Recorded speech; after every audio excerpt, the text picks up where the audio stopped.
अरे अमर पलियो रे घर में नहीं घिसका रे। अरे तो ताकता भइलो काहे हालत रहता हो? अरे बबू देखना हम तो कितना देर से खड़ा बनी अभी ले हमर पलिया बबुनी ना अइली ह। देख तो घर में भी है कि ना। ठीक बात होता दी तुम दाता नहीं अभी होगा के बुला के लिए आता जाए हमर बाबू ओकरा के कह दिया कि तार फूफा जी आइल बड़े हो। घर से निकला अमर पाली गली में तहर फूफा जी आइल बा। फूफा जी आइल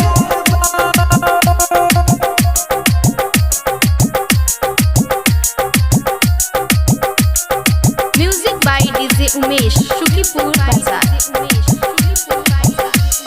घर से निकला अमर पाली गली में तहर फूफा जी आइल बा।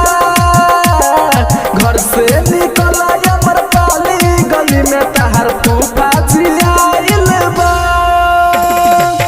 फूफा जी आइल हो नेमचुस बलाइल।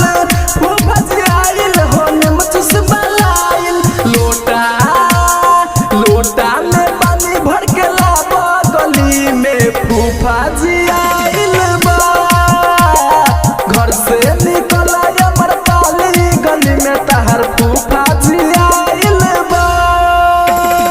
रे बबू लुटना रे अभी ना अइले गर्मी से हमार धोती कुर्ता भीज गइलो। Music by DJ Umesh Shukipur Bazar.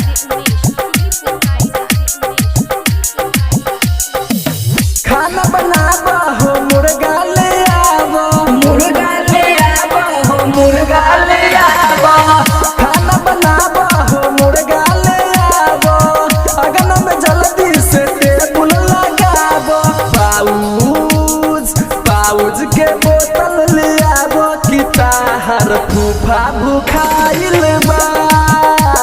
घर से निकल अमर पाली गली में फूफा जी आइल बा। रे लुटना रे तोरी माई के प्रणाम करो रे जल्दी आओ ना रे 3 घंटा से लॉकडाउन का रोक के रख ले बनी हो। Music by DJ Umesh Shukipur बाजार।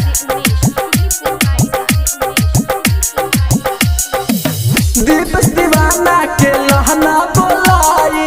लहना बोलाई हो लहना बोलाई। दीपस दीवाना के लहना बोलाई। लाल गोविंद संग मुर्गा बनाई। कहता